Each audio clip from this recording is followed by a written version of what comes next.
In this video, I'll show you how to create frequency histograms in Excel, two different ways. Now, recall in the lecture, we looked at an example regarding foreclosures from the textbook. And so here's the data from that example. And we're on the first tab that's labeled Frequency Histogram Foreclosures. Just be careful you're on the correct tab when you're working with the different videos so that you're looking at the same data I am. So the steps I'm demonstrating, I've also written out as instructions here on the right.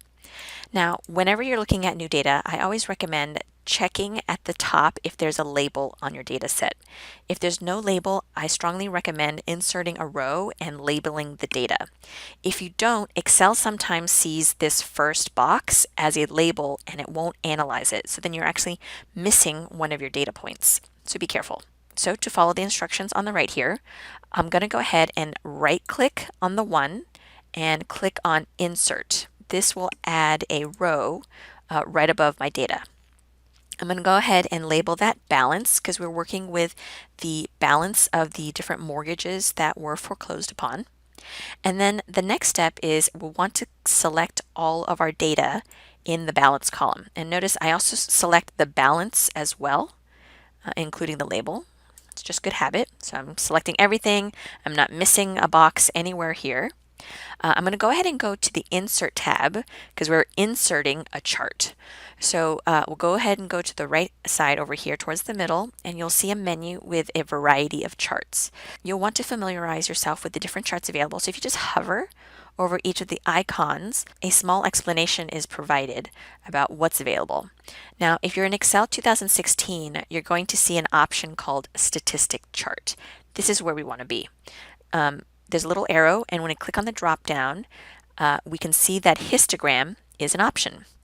Now, if I hover over it, it will tell me what histogram is and give me a preview of the chart down below. But to commit to it, you do have to click on histogram. I'm going to go ahead and also make this wider so we can see it in full. So if you just pull on the little dots here, you can make it as big as you like. Now, recall in the problem or in the example, we had determined that 6 classes was best. So Excel doesn't know how to create histograms using these judgment rules, so we have to modify the chart on our own. So what we're going to do in this next step is right click on the horizontal category axis. So if I right click anywhere here, you can see that the horizontal axis gets selected, and then we'll go ahead and choose Format Axis because we want to format it. And you'll have some options here on the right. So the first thing we want to do is modify or update our number. In this case, since we're talking about money, I would recommend going to currency as your option. Now you'll notice though that now that we're in currency, it's in dollars with cents, and because we don't really need to see all those zeros, it gets kind of messy. You can go ahead and change the decimal places to 0. And if you hit enter, it cleans that up a bit for you. Now what we also want to do, if we go up to the bins area right here, we want to choose how many bins.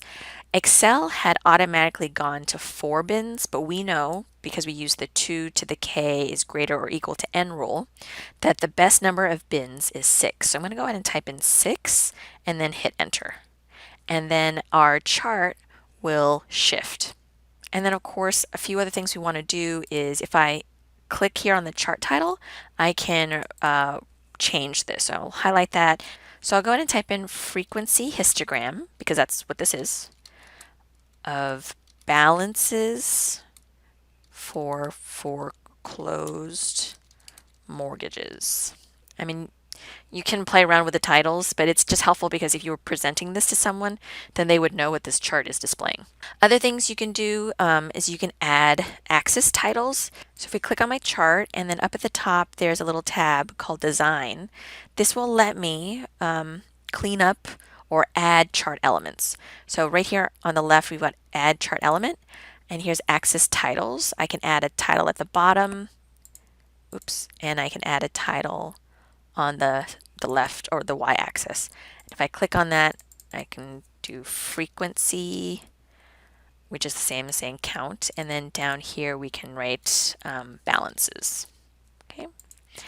Now recall though that in our example in the lecture, we did it by hand and we chose a different starting point. We chose 85,000 as the lower limit of our first class, and then we went up by 42,000 on each one. Excel doesn't do that. It starts where it thinks it's best.